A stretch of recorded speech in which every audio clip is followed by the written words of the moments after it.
Okay, तो आज हम लोग स्टार्ट करेंगे सुपरपोजिशन थ्योरम से।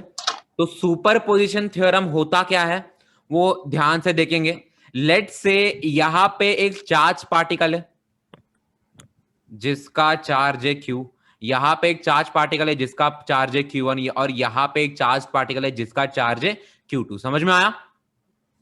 अच्छा, Q जो है Q1 जो है वो Q पे फोर्स लगाएगा और Q2 भी Q पे फोर्स लगाएगा, हाँ या ना?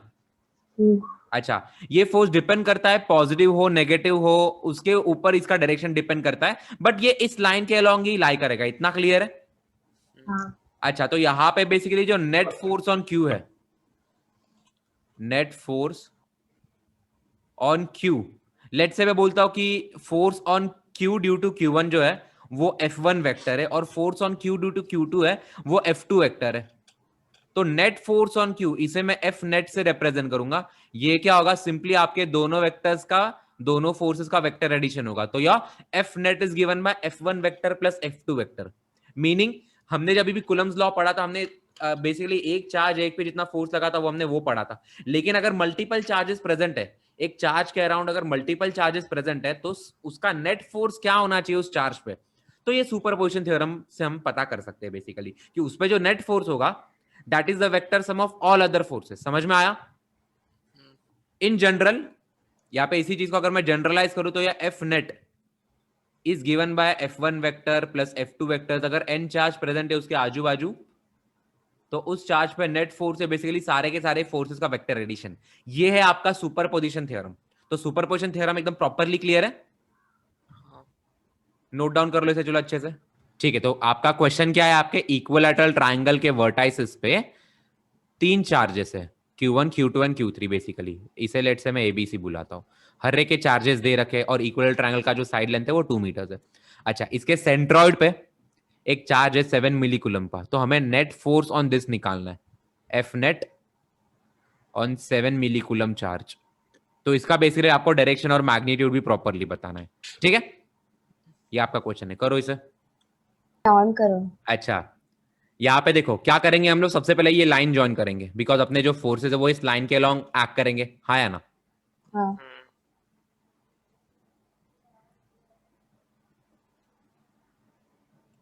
समझ में आया?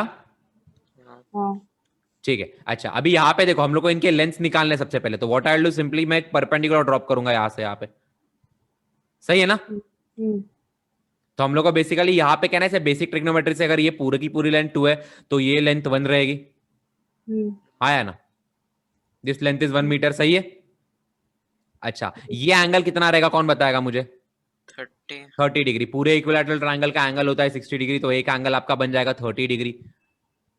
तो कहना है मैं ट्रिग्नोमेट्री से बहुत इजीली ये वाली लेंथ निकाल सकता हूँ। लेट्स से मैं इसे जी से रिप्रेजेंट करता हूँ। सेंट्रॉइड का यूजुअली हम लोग जी से रिप्रेजेंट करते हैं। सही बात है। अच्छा, इक्विलैटरल ट्रायंगल के इसमें आपका सेंट्रॉइड, सरकम सेंटर, इन सेंटर, ये सारे कंबाइन ही हो जाते हैं बेसिकली। सही है? ओके, तो ये लेंथ अगर आपका 30 है तो मुझे जल्दी से एजी बताओ बेसिक ट्रिग्नोमेट्री से। What is the length of AG? Yes, 2/√3। Basically अगर मैं साइन 30 डिग्री नहीं सिंपली क्या करूंगा, मैं कॉस 30 डिग्री अप्लाई करूंगा फॉर एजी। सही बात है। कॉस थीटा क्या होता है? Adjacent one hypotenuse. आपका हाइपोटेनियस यहाँ पे एजी है और एडजेसेंट आपका 1 है, तो 1 अपॉन एजी जो है आपके कॉस 30 डिग्री के बराबर रहेगा। कितना होता है आपका कॉस 30 डिग्री? √3/2। तो यहां से हमें एजी की वैल्यू आ रही है 2/√3। कैसे आया एजी 2/√3? समझ में आया एकदम प्रॉपरली, हाँ या ना?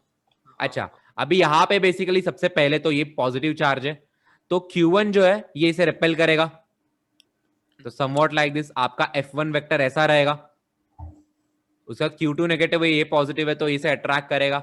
आपका F2 वेक्टर ऐसा रहेगा, ऑल्सो ये पॉजिटिव तो इसे रिपेल करेगा। तो F3 वेक्टर ऐसा रहेगा। तो वेक्टर्स के डायरेक्शन समझ में आ गए कैसे हो रहा है, हाँ या ना?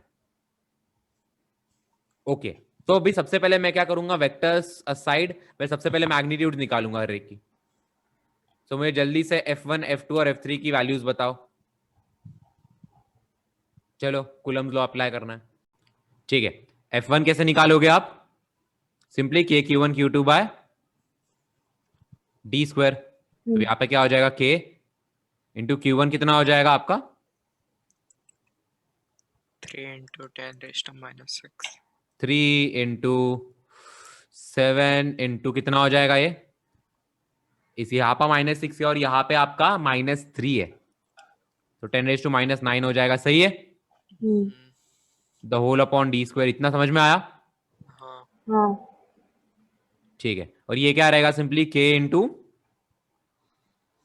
4 into 7. 7 into 4 into 10 raise to -9 the whole upon d square. समझ में? और ये कितना रहेगा? 7 k into 7 into 2 into 10 raise to -9 the whole upon d square. इतना समझ में आया? अच्छा, वैल्यूज आप सब्स्टिट्यूट कर ही लो यहाँ पे। इसे 9 इंटू 10 रेज टू 9 लिख दूंगा ना मैं, तो यहाँ पे सिंपली 9 बचेगा एक, है ना? तो ये कितना हो जाएगा? 9 into 3 into 7 upon d square. ये कितना हो जाएगा? 9 into 7 into 4 upon d square. और ये कितना हो जाएगा? 9 into 7 into 2 the whole upon d square. समझ में आ रहा है इतना? Okay fine. अभी क्या करेंगे इसमें, यहाँ पे देख लो। सबसे पहले तो मुझे प्रॉपर वेक्टर्स लिख दूंगा मैं यहाँ पे, ठीक है? अभी यहाँ पे देखो, ये f1 f2 f3 के वैल्यूज हमने इन टर्म्स ऑफ d लिख दिया है। ये d के बदले बस 2/√3 सब्स्टिट्यूट करना है। इतना समझ में आया f1 f2 f3 के मैग्नीट्यूड्स कैसे आए? हाँ ठीक है। अभी यहाँ पे देखो, मैंने यहाँ पे ये डायग्राम बनाया है। यहाँ पे आपका चार्ज है Q, इस पे अभी कौन से फोर्स एक्ट कर रहा है? F1 नीचे एक्ट कर रहा है, और कहाँ पे कौन सा एक्ट कर रहा है? F2 यहाँ पे एक्ट कर रहा है, और F3 कहाँ पे एक्ट कर रहा है? F3 यहाँ पे एक्ट कर रहा है। अच्छा, यहाँ पे F3 कहाँ पे बना दिया मैंने? अच्छा, यहाँ पे बना दिया ना, ठीक है। समझ में आया? F2 ऊपर एक्ट करेगा ना, हाँ F2 अट्रैक्ट हो रहा है ना। हाँ, तो अट्रैक्टिव है ना, इसलिए नीचे एक्ट करेगा। इसके पास ये Q2 जो है उसे अपनी तरफ अट्रैक्ट करेगा। अच्छा ठीक है। समझ में आया? ये Q1 इसे रेपेल कर रहा है इसलिए नीचे आ रहा है, Q3 भी इसे रेपेल कर रहा है इसलिए यहाँ पे आ रहा है, और ये इसे अट्रैक्ट कर रहा है तो यहाँ पे आ रहा है। समझ में आया? F1 F2 F3 इतना क्लियर है? हाँ अच्छा, अभी आपको एंगल्स बताना है। बेसिकली आपको एंगल्स बताना है। ये एंगल कितना रहेगा? सब कौन बताएगा मुझे? What is the value of this angle here? Yes, ये पूरा एंगल 120 डिग्री होगा, तो आपका ये एंगल एक्चुअली 60 डिग्री के बराबर है। समझ में आया? इक्विलैटरल ट्रायंगल में ये पूरा एंगल आपका 120 डिग्री के बराबर है। ये 30 डिग्री रहेगा और ये 30 डिग्री रहेगा ना ट्रायंगल में, तो ये पूरा का पूरा एंगल आपका 120 डिग्री के बराबर है। तो छोटा एंगल यहाँ पे इसका सेमी एंगल इज 60 डिग्री। इतना क्लियर है? हाँ अच्छा, सिमिलरली ये वाला एंगल कितना रहेगा? 60 डिग्री सेम। समझ में आया? ओके, तो यहां पे अगर मैं समेशन fx करूं, मैं हर एक फोर्सेस को कंपोनेंट्स में तोड़ दूंगा। एक तो उसके x कंपोनेंट में तोड़ूंगा और एक तो उसके y कंपोनेंट में तोड़ूंगा। सही है? तो वो क्या हो जाएगा आपका? Simply -f3 sine 60 degree -f2 sine 60 degree. ये कैसे लिखा? हम समझ में आया? हाँ बेसिकली दोनों फोर्सेस का x कंपोनेंट f3 का भी यहां पे रहेगा और F2 का भी यहाँ पे रहेगा। अच्छा, F1 का कोई भी x कंपोनेंट नहीं है, तो उसका x कंपोनेंट इज कंप्लीटली 0। इतना समझ में आया?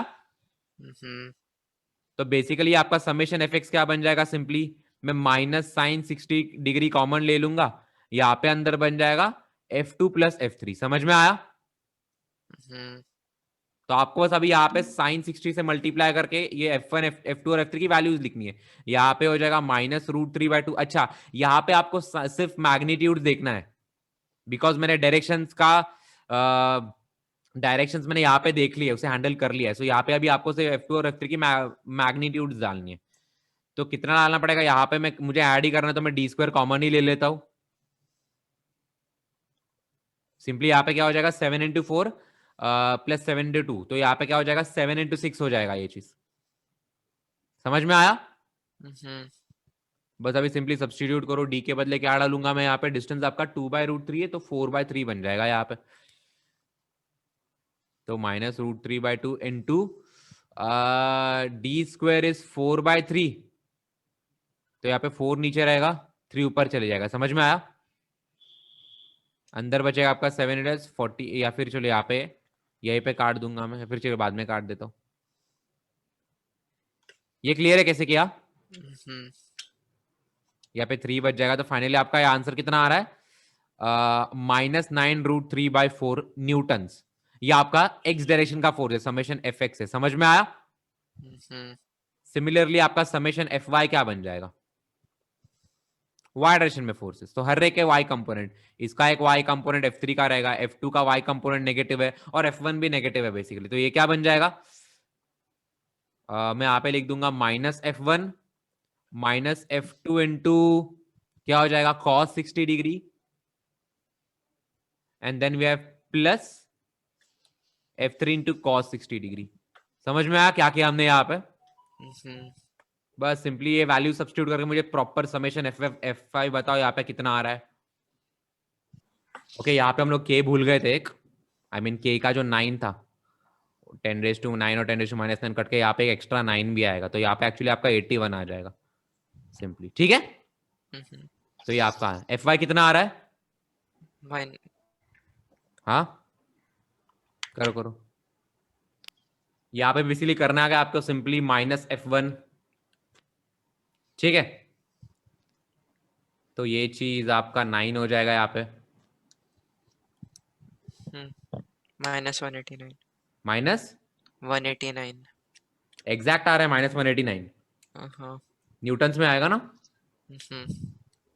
ठीक है, तो आपका बेसिकली ये हो रहा है। तो अगर मैं Q चार्ज देखूं तो उस पे एक्स डायरेक्शन में यहाँ पे फोर्स लग रहा है, कितना फोर्स लग रहा है? 81√3/4 के बराबर, और वाई डायरेक्शन में उसको यहाँ पे फोर्स लग रहा है 189 न्यूटन के बराबर। सही है? अच्छा, नेट फोर्स यहाँ पे ऐसा रहेगा ना कहीं पे, तो यहाँ पे ये बन जाएगा तुम्हारा F नेट। समझ में आ रहा है? अच्छा, ये थीटा एंगल, अच्छा F नेट अगर मुझे निकालना है तो that is simply square root of Fx का स्क्वायर प्लस Fy का स्क्वायर। तो यहाँ पे क्या बन जाएगा? 81√3/4 का स्क्वायर प्लस 189 का स्क्वायर। सही है, और अगर मुझे थीटा एंगल निकालना है तो आपका tan थीटा क्या बन जाएगा इस केस में? सिंपली आपका ये कंपोनेंट अपॉन ये कंपोनेंट, सो 81√3/4 अपॉन 189 ये आपका tan थीटा बन जाएगा। समझ में आया? ठीक है, अभी के लिए इतना रहने दो, कैलकुलेशन की जरूरत नहीं, बट क्वेश्चंस में ऐसा आपको करना रहता है। जब भी आपको फोर्स निकालना तो बेसिकली यहाँ से आपको फोर्स की मैग्नीट्यूड और डायरेक्शन दोनों एक साथ मिल रही है। ठीक है, नोट डाउन कर लो इसे। चलो, बेसिकली एक चार्ज है आपका -2 मिलीकूलम, दूसरा है 3 मिलीकूलम, और आपका एक चार्ज है Q, पॉइंट चार्ज है सारे के सारे, इसकी है 6 माइक्रोकूलम। तो where should you place this 6 microcoulomb वाला चार्ज सच दैट इस पे नेट फोर्स 0 रहेगा? करो जरा क्वेश्चन को। यहाँ पे देखो, अभी से कैसे करेंगे हम लोग। ये पॉजिटिव चार्ज है ना, सबसे पहली बात तो अगर मैं इनके बीच में से कहीं पे भी रखूं पॉजिटिव चार्ज को, तो ये इसे अट्रैक्ट करेगा बेसिकली, और ये इसे रिपेल करेगा। तो कहना है इसे नेट फोर्स बीच में तो 0 कभी हो नहीं सकता, तो मैं इसे बीच में तो नहीं रख सकता। ठीक है, अच्छा लेट से मैं इसे यहां पे रख रहा हूं, यहां पे B जो है वो इसे रिपेल करेगा और ये -2 वाला इसे अट्रैक्ट करेगा। तो क्या अभी यहां पे फोर्सेस कैंसिल आउट हो सकते हैं? नहीं हो सकते, बिकॉज यहां पे -2 वाला चार्ज जो है इसका मैग्नीट्यूड कम है और ये हमेशा दूर रहेगा। समझ में आया? दैट इज द रीजन ये इसका फोर्स, दोनों का फोर्स कभी इक्वल हो ही नहीं सकता, तो ये कभी कैंसिल आउट नहीं होगा, तो राइट में भी नहीं रह सकता। समझ में आया? अच्छा, लेफ्ट में अगर मैं लेके जाऊं मेरे क्यू चार्ज को, सही बात है, तो -2 वाला जो है ये इसे अट्रैक्ट करेगा और 3 वाला इसे रिपेल करेगा। सही बात है? अच्छा, यहां पे क्या होगा? 3 का मैग्नीट्यूड ज्यादा है और उससे डिस्टेंस भी ज्यादा है, तो इस पोजीशन में क्या हो सकता है? यस, इस पोजीशन में फिर इस साइड में उसके फोर्सेस कैंसिल आउट हो सकते हैं। तो हमें सिर्फ लेफ्ट में रखना है इसे। इतना क्लियर है एकदम अच्छे से? तो मैं यहाँ पे क्या जूम करूंगा, लेट से यहां से इसका डिस्टेंस x है, तो ये डिस्टेंस कितना हो जाएगा? कहना है इसे 10 + x, हाँ या ना? ये 10 + x हो जाएगा। अभी हम लोग को फोर्सेस इक्वेट करने हैं बेसिकली, तो k इंटू आपका Q कितना है? 6 माइक्रोकूलम है, तो 6 × 10⁻⁻6 into what is your this 2 into 10⁻³ the whole upon उनके बीच का distance x² is equal to, यहाँ पे क्या ले लूंगा मैं सिंपली k इंटू वही चीज 6 इंटू 10⁻6 इंटू 3 मिली कूलम, तो 3 इंटू 10⁻³ द होल अपॉन यहाँ पे क्या आ जाएगा 10 प्लस x का होल स्क्वायर आ जाएगा। इतना क्लियर है? हाँ हम्म बस खत्म। यहाँ पे क्या हो जाएगा तुम्हारा, ये कैंसिल आउट हो जाएगा पूरा का पूरा। हम्म 10⁻³ कैंसिल आउट कर सकता हूँ मैं, सही है? हम्म तो यहाँ पे आपका एक सिंपल क्वाड्रेटिक बन जाएगा। तो 2 इंटू इसका एक्सपांडेड फॉर्म क्या हो जाएगा, x² plus 20x plus 100 is equal to इसका क्या बन जाएगा 3x²। समझ में आया?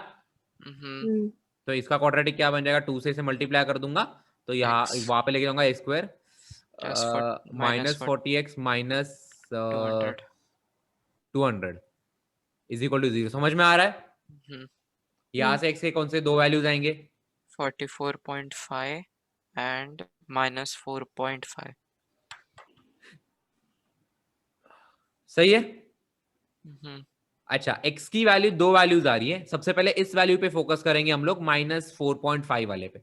अगर x की वैल्यू -4.5 है तो कहना है सही यहाँ पे कहीं पे तो चार्ज आ जाएगा। -4.5 मतलब दूसरे साइड में जाऊंगा ना मैं उसे लेके, हाँ तो यहाँ पे 4.5 मीटर्स भी मेरा एक आंसर है। अच्छा, हमें पता है कि ये आंसर पॉसिबल नहीं है, बिकॉज अगर मैं बीच में कहीं पे भी रखूं, अगर मैं बीच में कहीं पे भी रखूं तो ये मुझे दिख रहा है यहाँ पे कि कभी भी फोर्सेस मेरे कैंसिल आउट नहीं हो रहे। बट मुझे आंसर क्यों आ रहा है, आंसर आने का सिग्निफिकेंस क्या है? बेसिकली यहाँ पे मैंने सिंपली फोर्सेस को इक्वेट किया है। हाँ इक्वल होएगा। हाँ हाँ, तो यहाँ पे फोर्स की मैग्नीट्यूड इक्वल होगी, बट दोनों का डायरेक्शन सेम होगा।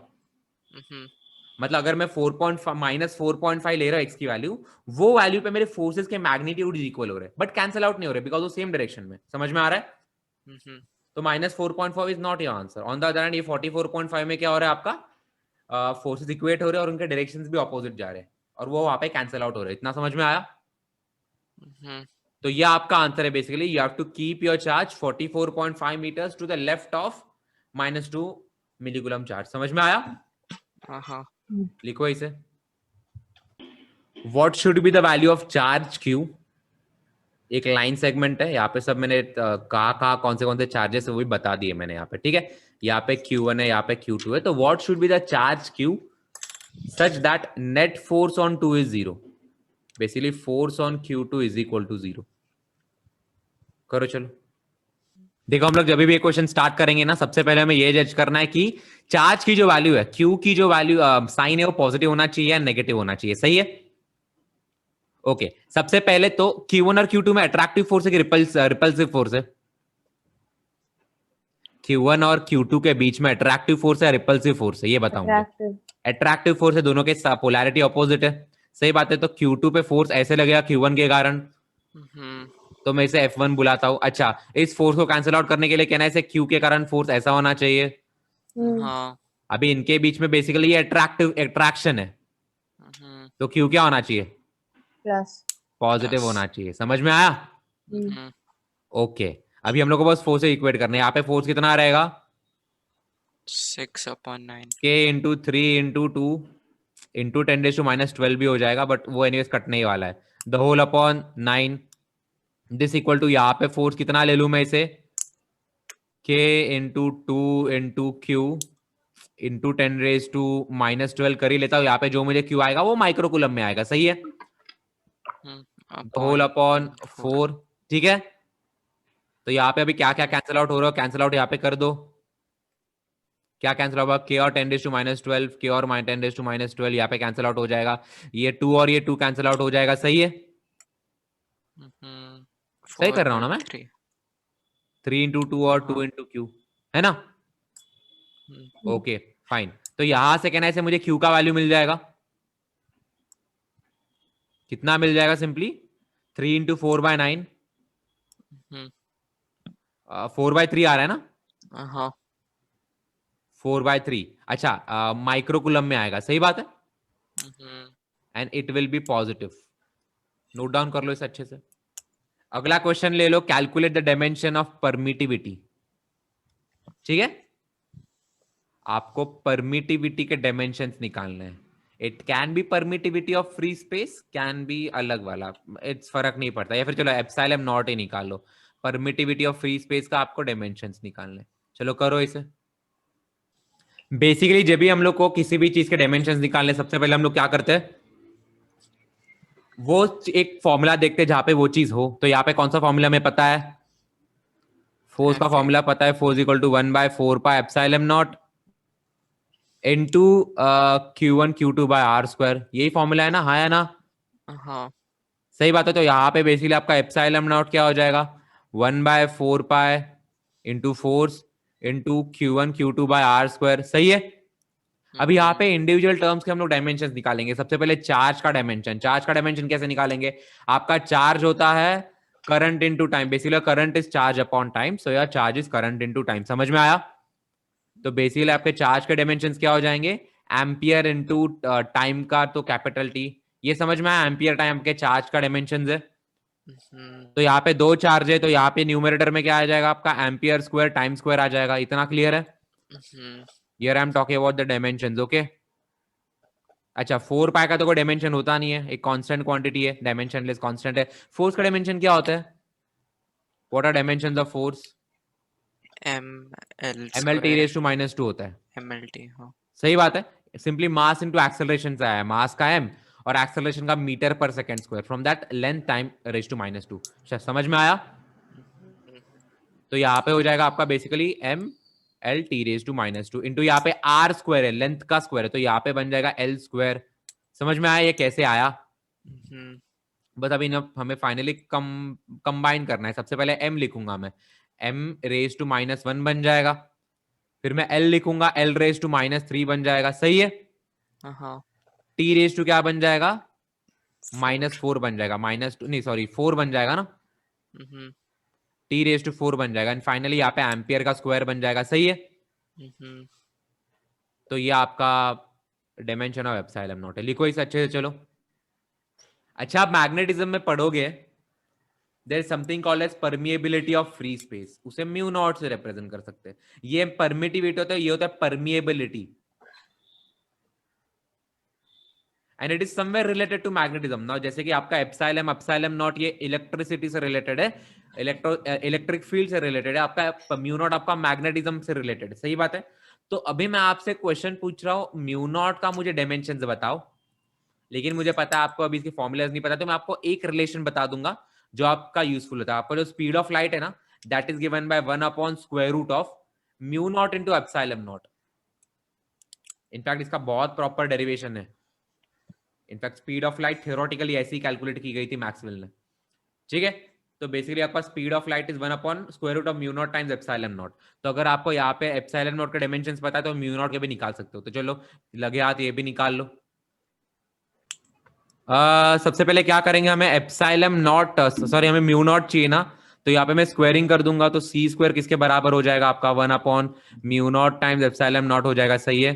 तो कहना है से म्यू नॉट का I can write epsilon naught times C square, हाँ या ना। तो डायमेंशंस ऑफ म्यू नॉट क्या हो जाएंगे, 1/, डायमेंशंस ऑफ एप्सिलॉन नॉट हम ऑलरेडी कैलकुलेट कर चुके हैं इसके पहले वाले क्वेश्चन में, ये आ जाएगा बड़ा सा m raise to -1 l raise to -3 t raise to 4 a square. समझ में आया? into dimensions of c square, अभी c is nothing but speed of light, तो it's nothing but speed। तो कहना है स्पीड के जो डायमेंशन है या फिर c के जो डायमेंशन है, simply l t raise to -1 है, मीटर पर सेकेंड, हाँ या ना। तो यहाँ पे कहना है I can write l into t raise to -1, हाँ या ना। अच्छा मुझे अभी इसका रेसिप्रोकल लेना पड़ेगा प्रॉपरली, तो यहाँ पे m बन जाएगा। अच्छा l रेज टू -3l, तो यहाँ पे l रेज टू -2, यहाँ पे l स्क्वायर बन जाएगा, सही है। उसके बाद t raise to 4 t raise to -t raise to 3, यहाँ पे t रेज टू -3 बन जाएगा, सही है। एंड फाइनली यहाँ पे a रेज टू -2 बच रहा है। तो ये है मेरे म्यू नॉट के डायमेंशंस। क्लियर है कैसे लिखा है? नोट डाउन कर लो इसे अच्छे से।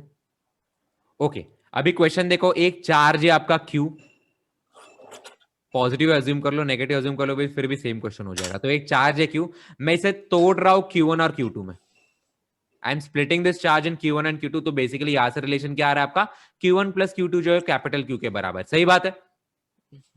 अच्छा, एक चार्ज मैं यहाँ पे रख रहा हूँ Q1, दूसरा चार्ज मैं यहाँ पे रख रहा हूँ, और दोनों के बीच में डिस्टेंस है स्मॉल r, और ये कांस्टेंट क्वांटिटी है। समझ में आया?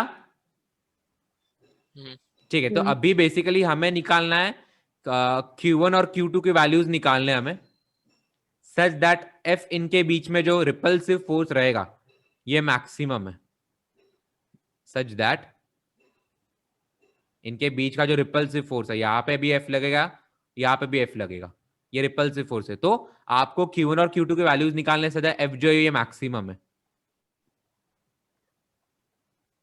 क्वेश्चन समझ में आया? एक हाँ चार्ज है कैपिटल Q, इसमें मैं दो चार्जेस में स्प्लिट कर रहा हूँ Q1 और Q2, और दोनों को r डिस्टेंस पे रख रहा हूँ।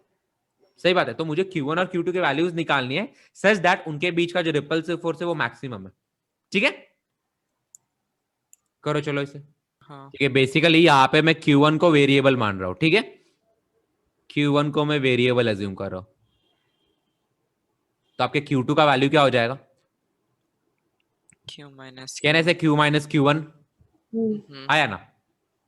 आपके Q1 plus Q2 capital Q के बराबर है। सही बात है, तो आपका Q2 क्या बन जाएगा? कैपिटल Q माइनस Q1 बन जाएगा। यहाँ पे आपका वेरिएबल Q1 है, तो Q1 का वैल्यू चेंज कर करके Q1 का वैल्यू जो है वो वेरी कर करके मैं उनके बीच में फोर्स कैलकुलेट करूंगा। सही है, ठीक है, तो यहाँ पे फोर्स कितना हो जाएगा, इनके बीच का रिपल्सिव फोर्स कितना हो जाएगा? कहना ऐसे K Q1 Q2 by are square होता है, तो K into Q1 into capital Q minus Q1 the whole upon r square. समझ में आ रहा है?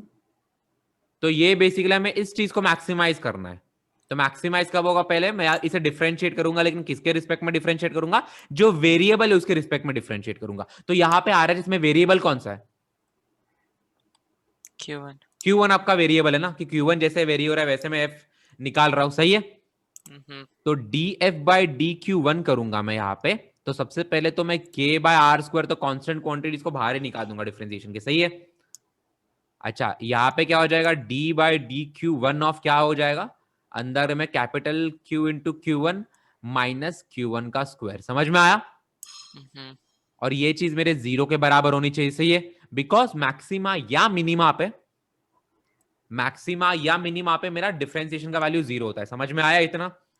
हाँ ओके, अभी मैं इसे डिफरेंशिएट करूंगा तो भाई ये चीज तो इसकी तो मुझे जरूरत नहीं, इसे वो साइड डाल के जीरो में चला मिलिन हो जाएगा ये। यहाँ पे इसे डिफरेंशिएट करने जाऊंगा तो what is D by D q one of capital Q times Q1? Q into हाँ, Q1 upon Q into D q one by D q one, तो वन ही बन जाएगा। सही है, हाँ तो पहले वाले टर्म का differentiation is capital Q minus दूसरे वाले टर्म का डिफरेंशिएशन क्या हो जाएगा? D by Q1 D q one of Q1 का स्क्वायर। यस, कैन आई से 2Q1 2 हाँ this thing is equal to zero. तो यहां से आपको Q1 का वैल्यू कितना आ जाएगा? कहने से कैपिटल Q बाय 2 आ जाएगा, और यही चीज अगर मैं डाल दूंगा तो कैपिटल Q2 कितना आ जाएगा? कैपिटल Q बाय 2 भी आ जाएगा। सही है, अच्छा कुछ बच्चे पूछ सकते हैं यहाँ पे आपने डबल डेरिवेटिव टेस्ट क्यों नहीं किया? सच बताओ तो यहाँ पे जरूरत नहीं है, क्यों बट अगर हाँ, क्यों जरूरत नहीं है? बिकॉज अगर मैं एक की वैल्यू बहुत छोटी कर दूंगा हम्म तो जीरो ही आ जाएगा ना बेसिकली वो। समझ में आ रहा है? तो एक कैपिटल Q बन जाएगा, दूसरा जीरो बन जाएगा, फोर्स ही एग्जिस्ट नहीं करेगा, तो वहां पे फोर्स मिनिमम जा रहा है, दूसरे एंड पे फोर्स जीरो मिनिमम जा रहा है। समझ में आ रहा है? तो बेसिकली यहाँ पे मैक्सिमा ही होना चाहिए। अगर तुम्हें डबल डेरिवेटिव टेस्ट से करना है तो लो कर लो, d2F by d q one square क्या होगा यहाँ पे? सिंपली ये तो कांस्टेंट ही रहेगा, के बाय आर स्क्वायर इंटू अंदर वाले का डिफरेंशिएट करने जाऊंगा तो यहाँ पे सिंपली -2 आएगा। सही है, बिकॉज इस टर्म को अगेन डिफरेंशिएट करना पड़ेगा ना मुझे।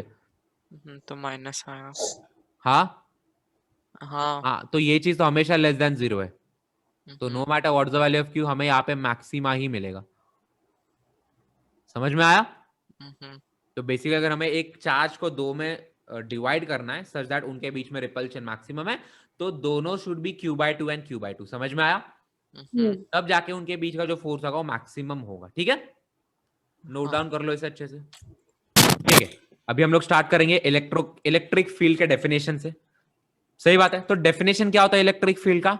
ये होता है force per unit charge, per unit charge. समझ में आ रहा है? तो बेसिकली आपका जो इलेक्ट्रिक फील्ड वेक्टर है मैं इसे ई वेक्टर से रिप्रेजेंट करूंगा। This is given by force vector upon जो भी आपका टेस्ट चार्ज है, दैट थिंग। सही है?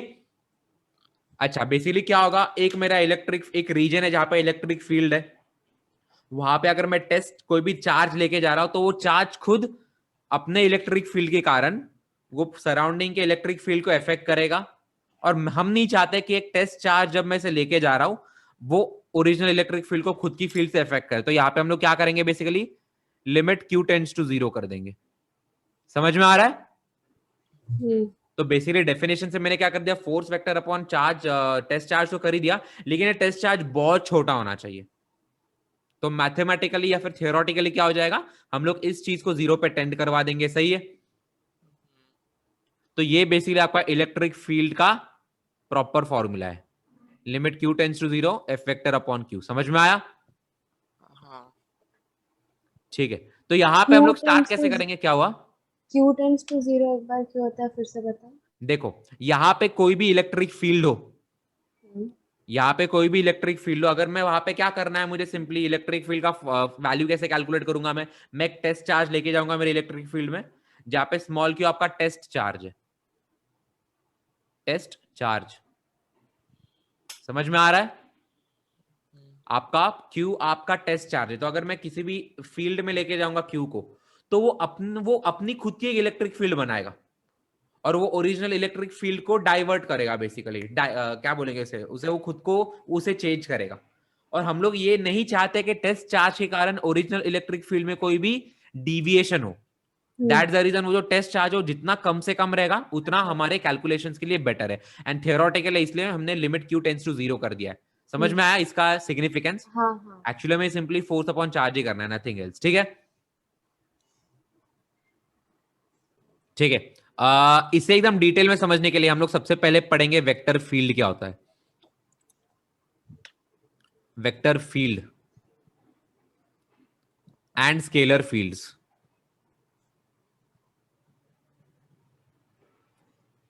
सही बात है? या फिर वेक्टर फंक्शन या फिर scalar function, what ever it is. ठीक है, अभी मैं क्या करूंगा, लेट से मैं यहां पे एक कॉर्नर एक्सिस बना रहा हूं।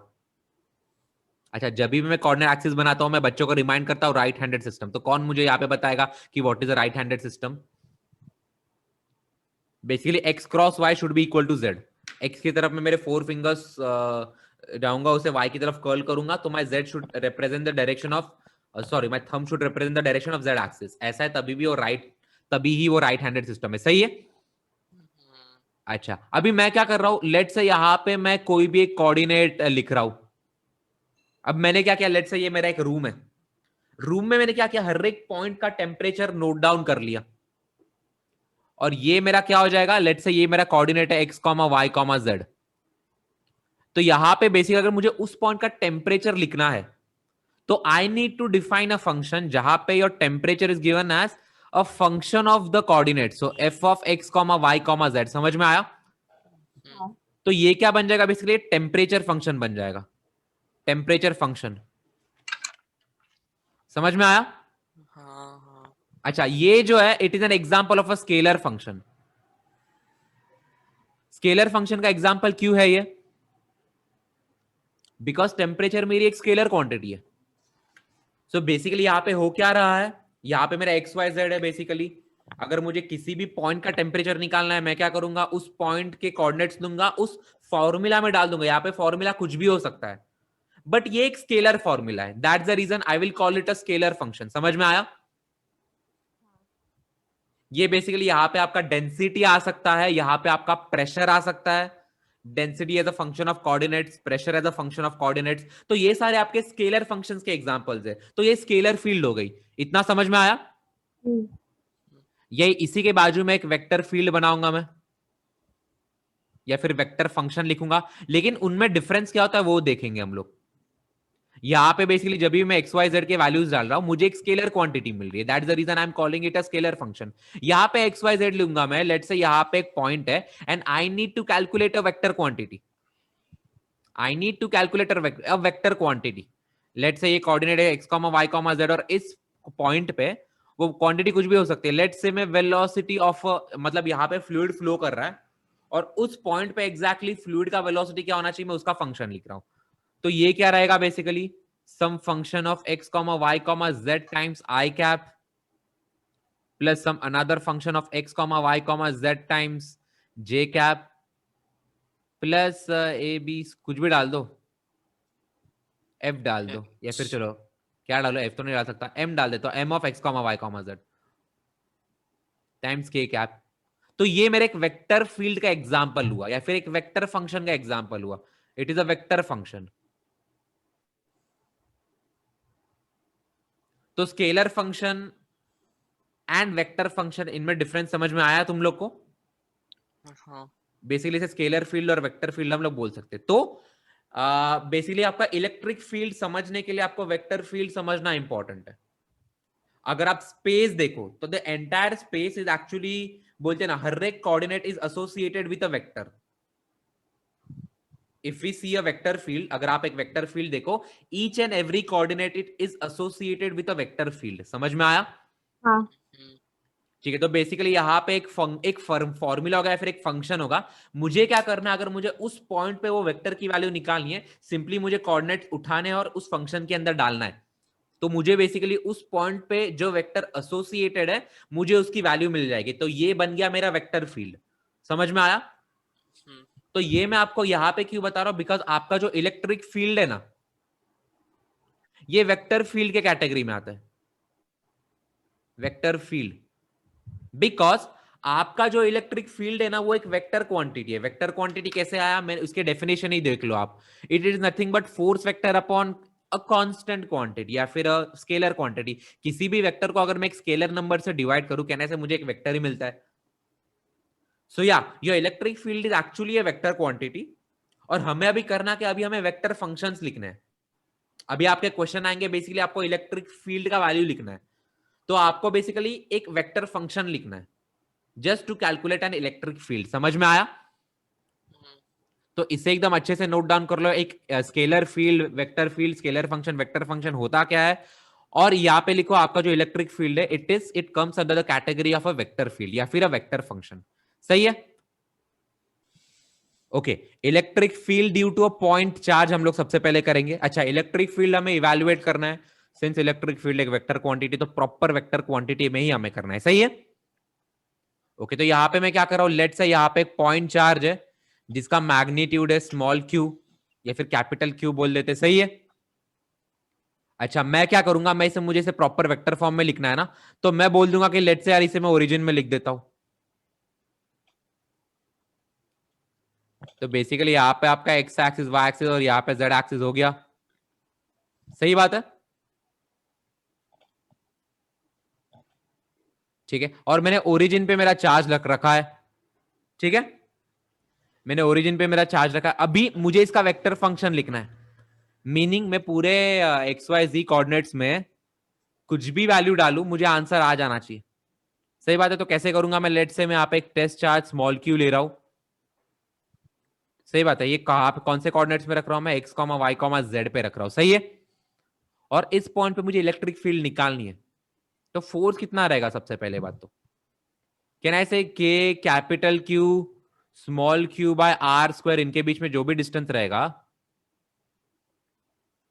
आर स्क्वायर कर देता हूं। सही है? हम्म, अच्छा, यहां पे ना और एक डेफिनेशन में छोटा सा चीज लिख दिया, यहाँ पे टेस्ट चार्ज जो रहता है पॉजिटिव रहता है। तो डेफिनेशन में force per unit positive charge. समझ में आया? हाँ तो पॉजिटिव चार्ज पे कौन सा डायरेक्शन है फील्ड का, फोर्स का, वही हमें लिखना पड़ता है। सही है? तो यहां पे फोर्स का डायरेक्शन क्या रहेगा, कहना ऐसे रिपल्सिव फोर्स रहेगा इनके बीच में। कैपिटल क्यू अगर मैं पॉजिटिव मानू तो सही है, बेसिकली कैपिटल क्यू को अभी पॉजिटिव मानू, बाद में नेगेटिव ले ऑटोमेटिक साइन नेगेटिव हो जाएगा। तो कहना ऐसे आपका फोर्स यहां पे रहेगा, आर कैप का डायरेक्शन ऐसा रहेगा, रेडियली आउटवर्ड रहेगा। हाँ या ना? हाँ हाँ तो अगर मुझे फोर्स वेक्टर लिखना है तो यहाँ पे कहना है मुझे आर कैप से मल्टीप्लाई भी करना है। सही बात है। ओके, तो आपका इलेक्ट्रिक फील्ड क्या हो जाएगा बेसिकली, ये force vector upon test charge हो जाएगा। अच्छा, यहाँ पे जो टेस्ट चार्ज लिया है it is very very less than capital Q, because ये कैपिटल क्यू के इलेक्ट्रिक फील्ड को डिस्टॉर्ट नहीं करना चाहिए। ठीक है, तो यहां से इलेक्ट्रिक फील्ड का वैल्यू कितना आ रहा है, के Q by are square times R cap आ रहा है। सही है, हाँ है ना। ओके, तो बेसिकली आपका electric field due to a point charge is given by K Q by are square times R cap. सही है, तो अगर मैं आर कैप को आर वेक्टर अपॉन आर लिखूं, आर कैप को सिंपली मैं आर वेक्टर अपॉन आर लिख रहा हूं। R is nothing but the magnitude. सही है, आपका R is nothing but magnitude of R vector. सही है, तो ये क्या बन जाएगा, कहना है के Q by r cube times r vector बन जाएगा। सही है, तो ये है आपका इलेक्ट्रिक फील्ड का function due to a point charge particle. सही है। अच्छा, अगर मुझे इसे वेक्टर प्रॉपर वेक्टर फॉर्म में लिखना है तो मैं आर वेक्टर को क्या ले लूंगा, simply x i cap plus y j cap plus z k cap. हाँ या ना। तो बेसिकली आपका mod r which is nothing but r, वो क्या हो जाएगा, स्क्वायर रूट ऑफ ये quantity x square plus y square plus z square. हाँ या ना। तो आपका बेसिकली इलेक्ट्रिक फील्ड क्या हो जाएगा, के क्यूब है इस चीज का cube x square plus y square plus z square raise to power 3/2 into क्या हो जाएगा आर कैप, तो x i cap plus y j cap plus z k cap. हाँ या ना। That's it. अभी इसे तुम स्प्लिट कर सकते हो, this entire quantity into x into i cap plus this entire quantity into y into j cap. तो बेसिकली मैंने क्या किया, इलेक्ट्रिक फील्ड को आई जे के में कन्वर्ट कर दिया। इतना समझ में आया। ये सब मैं इसलिए बता रहा हूं बिकॉज आगे मैं तुमको ग्रेडियंट वाला एक फंक्शन सिखाऊंगा। जब आप इलेक्ट्रिक पोटेंशियल और इलेक्ट्रिक फील्ड को जब एक दूसरे में कन्वर्ट करना है तो कैसे करना होता है, वो ये वेक्टर फील्ड का कॉन्सेप्ट उसके लिए अच्छे से आना चाहिए, इसलिए मैं सिखा रहा हूं। ठीक है, तो ऐसे याद रखो, ऐसे याद रखो, one and the same thing. ठीक है, तो ये आपका electric field due to a point charge particle, इसे अच्छे से नोट डाउन कर लेना। और ये समझा इसका वेक्टर फॉर्म। ठीक है, ये बेसिकली इसका वेक्टर फंक्शन है। मुझे करना क्या है, सिंपली मेरा ओरिजिन पे मेरा चार्ज क्यू है, ओरिजिन पे मेरा चार्ज है कैपिटल क्यू। अभी मैं क्या करूंगा, सिंपली मुझे अगर किसी एक्स वाई जी पॉइंट पे इलेक्ट्रिक फील्ड की वैल्यू निकालनी है, प्रॉपर वेक्टर फॉर्म में निकालना है, तो मैं सिंपली एक्स वाई जेड की वैल्यू इसमें सब्स्टिट्यूट कर दूंगा, मुझे मेरा इलेक्ट्रिक फील्ड आ जाएगा। हाँ या ना। लिखो इसे, चलो। बेसिकली आपका क्वेश्चन ले लो, आपका कैपिटल क्यू जो चार्ज है विच is nothing but 10 - 9 coulomb, it is situated at 2, 3, -5। इस पॉइंट पे सिचुएटेड है, तो आपको इस पॉइंट पे 0, -3, -2 पे इलेक्ट्रिक फील्ड का वेक्टर लिखना है। सॉल्व करना स्टार्ट करो इसे। ठीक है, अभी ये देख लो, यहाँ पे दो अलग अलग पॉइंट्स है, तो मैं क्या करूंगा, एक्स वाई जी में वेक्टर फील्ड सबसे पहले फील्ड बना दूंगा यहाँ पे एक्स वाई जेड। लेट से मैं ये जो कोऑर्डिनेट है इसे इसका पोजीशन वेक्टर r1 वेक्टर बोल रहा हूं और इसका पोजीशन वेक्टर r2 वेक्टर बोल रहा हूं। सही है, ये ऑब्वियसली अप टू स्केल नहीं होगा ये, बट लेट से आपका r1 पोजीशन वेक्टर यहाँ पे आपका चार्ज क्यू प्रेजेंट है, ये आपका r1 पोजीशन वेक्टर है, और लेट से आपका यहाँ पे आपको r2 निकालना है, तो ये आपका r2 पोजीशन वेक्टर है। सही है। अच्छा, तो कहना है इस पे जो इलेक्ट्रिक फील्ड होगा उसका डायरेक्शन ऐसे रहेगा। हाँ या ना। तो इस डायरेक्शन में रहेगा ना, तो इसका डायरेक्शन क्या है, कहना है r2 vector minus r1 vector का कैप है इसका डायरेक्शन। सही है। R1। हाँ ठीक है। इसका जो डायरेक्शन है, इलेक्ट्रिक फील्ड का जो डायरेक्शन है वो r2 vector minus r1 vector के कैप का डायरेक्शन है। हाँ या ना। शरण्य समझ में आ रहा है। हाँ। ठीक है, तो बेसिकली मैं सिंपली मैग्नीट्यूड निकालूंगा और बाद में उसे उसके कैप से मल्टीप्लाई कर दूंगा, तो मुझे मेरा आंसर आ जाएगा। सही है। सबसे पहले तो what is r2 vector minus r1 vector, this minus 2i cap, this minus 6j cap, -2 -5 -2 -5 plus 3j k cap. सही है, इतना समझ में आया। अच्छा, मुझे मैग्नीट्यूड की रिक्वायरमेंट होगी बिकॉज मुझे डिस्टेंस चाहिए। कितना हो जाएगा ये? स्क्वायर रूट ऑफ 4 आ 49। जाएगा, यहाँ पे 36 आ जाएगा और 9 आ जाएगा। सही है। हम्म रूट 49 7 आ रहा है बराबर। हम्म सही है। ओके, इनके बीच में डिस्टेंस 7 है, तो इलेक्ट्रिक फील्ड का मैग्नीट्यूड कितना होता है? के क्यू बाय आर स्क्वायर होता है सिंपली। सही है। बस जो फोर्स के फॉर्मूला में दूसरा चार्ज नहीं आता, एग्जैक्टली वही फॉर्मूला है। तो यहाँ पे इलेक्ट्रिक फील्ड का आपका मैग्नीट्यूड कितना हो जाएगा? K into capital q by are square. R यहाँ पे क्या है बेसिकली? R2 माइनस R1 के मॉड का स्क्वायर। सही है। अच्छा, अगर मुझे फील्ड में लिखना है तो प्रॉपर मुझे यहाँ पे R2 vector minus R1 vector के कैप से मल्टीप्लाई करना है। सही है।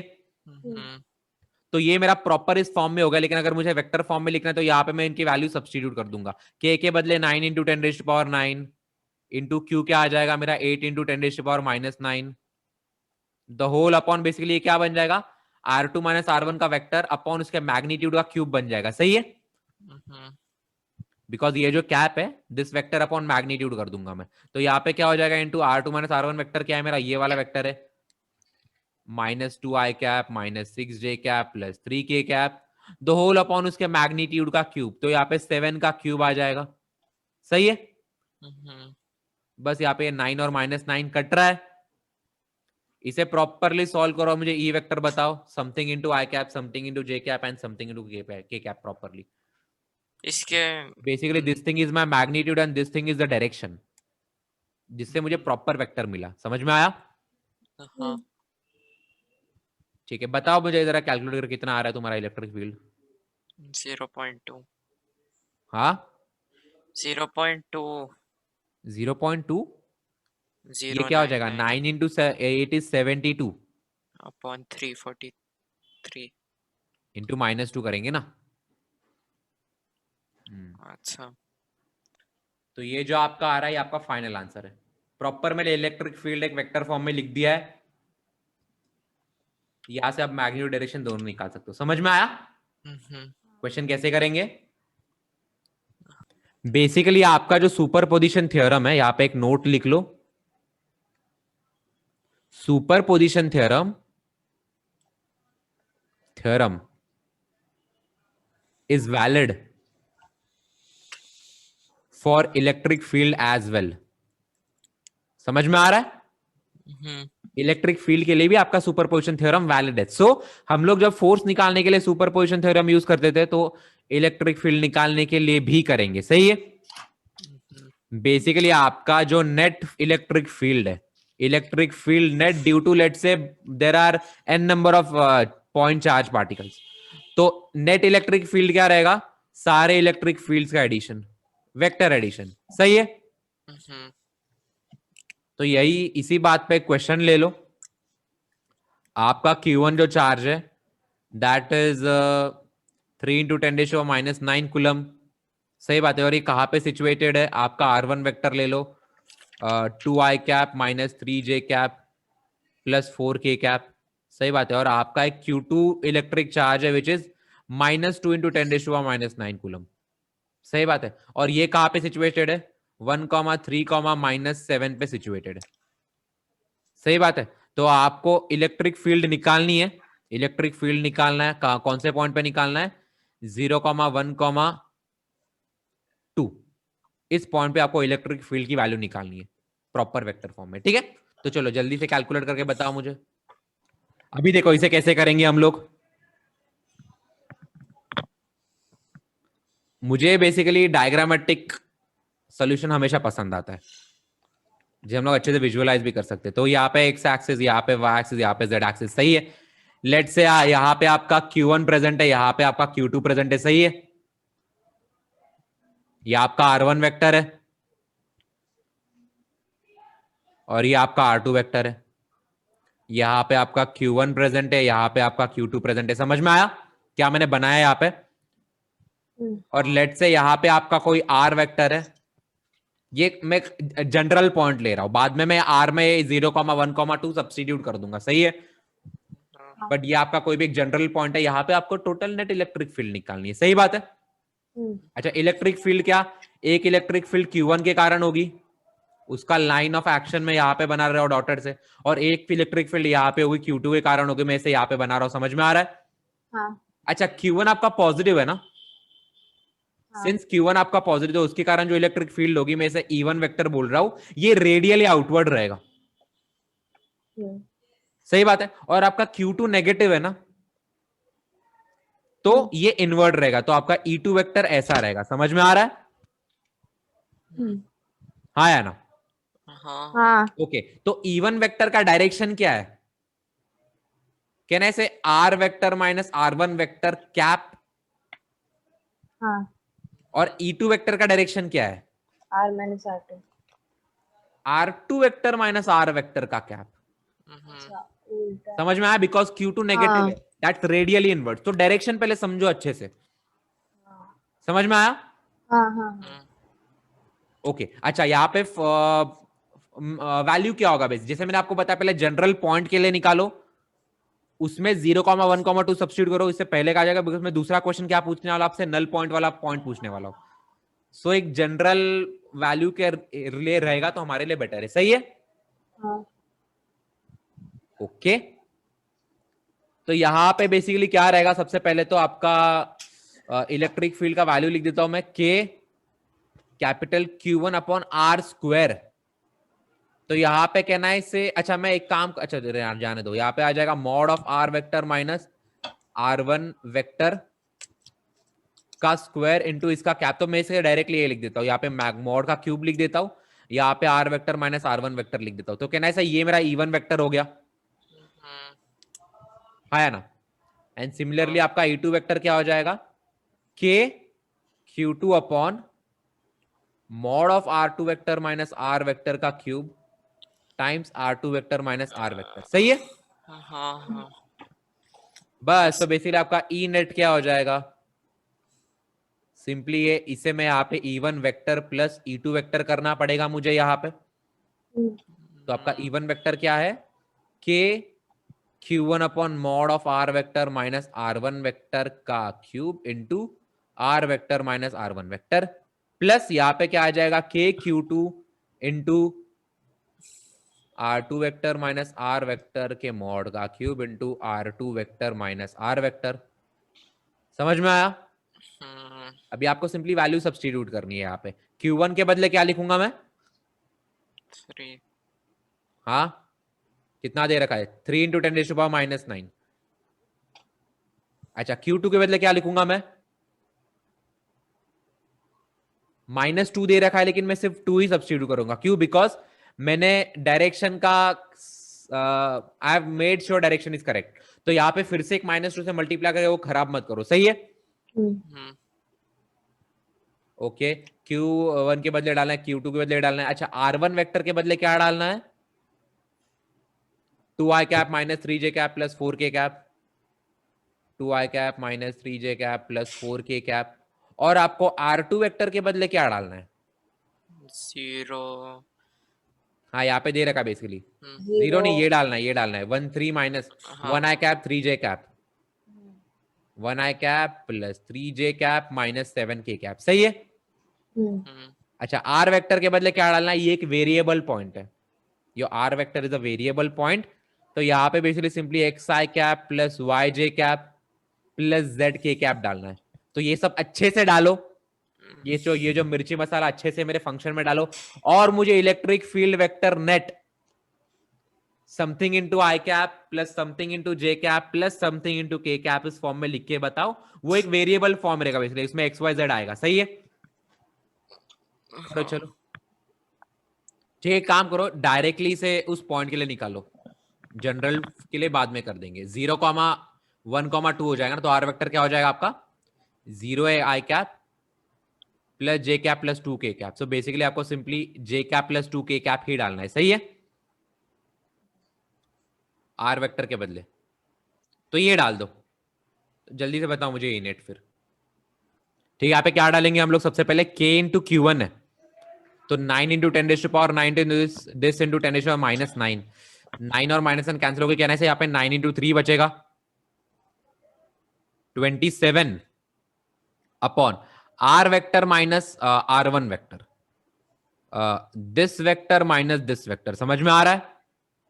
हम्म, तो सबसे पहले यहाँ पे क्या आएगा, -2i cap, this minus this कर रहा हो तो +4j कैप, दिस माइनस करूंगा -2k कैप, सही है? हम्म, अच्छा, द होल अपॉन यहाँ पे क्या आ रहा है, आर माइनस इसी चीज का मैग्नीट्यूड का क्यूब, तो 4 + 16 + 4 द होल रेस टू यहाँ पे 3/2 आएगा, समझ में आ रहा है?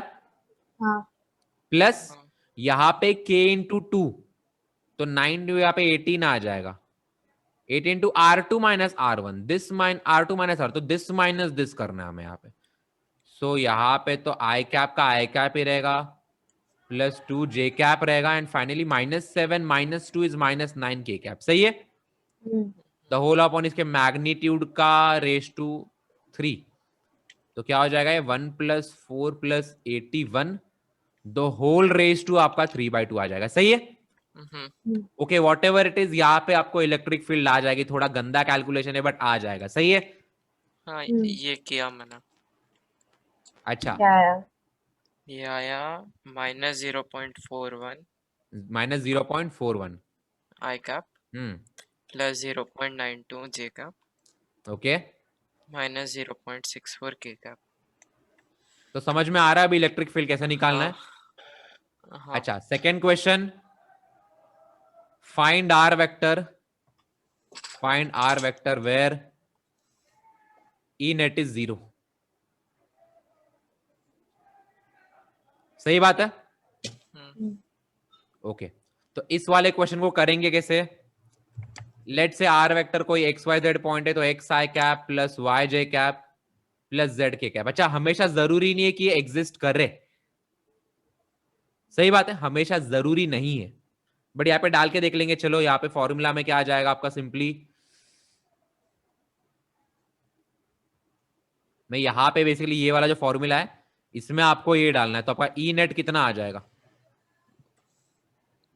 सिंपली k × Q1 कर दूंगा मैं, तो 27 आ रहा है ना। अपन r - R1 करना है मुझे, तो r मेरा x Y cap x i cap plus y j cap plus z k cap है। आपका R1 वेक्टर क्या है, ये आपका R1 वेक्टर है 2i cap -3j cap plus 4k cap. तो ये आपको न्यूमरेटर में क्या करना है, r - R1 करना है, सही है? तो दिस माइनस दिस क्या हो जाएगा,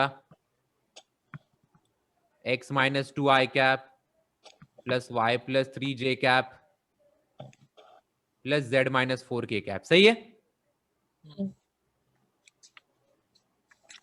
द होल अपॉन इसका मैग्नीट्यूड का क्यूब प्लस यही चीज इसके साथ हो जाएगी आपकी 18 × यही चीज दिस अपॉन ब्ला ब्ला ब्ला, इस चीज को 0 लेना है, सही है? हाँ, तो वहां पे इंडिविजुअल टर्म 0 आना चाहिए, जरा बड़ा आएगा बट कैलकुलेटर से सॉल्व हो जाएगा, ये सही है? सेकेंड पार्ट क्या बोला आपने? नल पॉइंट निकालना है जहां पे आपका इलेक्ट्रिक फील्ड 0 हो रहा है। तो यहां पे मैंने वेरिएबल पॉइंट लिया है, इलेक्ट्रिक फील्ड का एक्सप्रेशन भी लिखा है, बड़ा आएगा एक्सप्रेशन, यहाँ पे क्या आ जाएगा, x - 2 का होल स्क्वायर प्लस y + 3 का होल स्क्वायर प्लस z - 4 का whole square the whole raise to 3/2। और ऐसे यहाँ पे बड़ा सा यहाँ पे भी आ जाएगा, इस चीज को मैं 0 से इक्वेट करूंगा, समझ में आ रहा है? जो है ये तुम कैलकुलेटर से ही सॉल्व कर सकते हो, बट या मैंने आपको तरीका बता दिया। आपको अगर नल पॉइंट निकालना है तो आपको वेरिएबल पॉइंट अज्यूम करके इलेक्ट्रिक फील्ड का एक्सप्रेशन लिखना है वेक्टर फॉर्म में, और फिर उसे 0 निकालना है। तो हर एक आपका कंपोनेंट 0 होगा, एक्स कंपोनेंट भी 0 होगा, वाई कंपोनेंट भी 0 होगा, जेड कंपोनेंट भी 0 होगा, समझ में आ रहा है? और इससे करके आपको नल पॉइंट मिल जाएगा, नोट डाउन कर लो।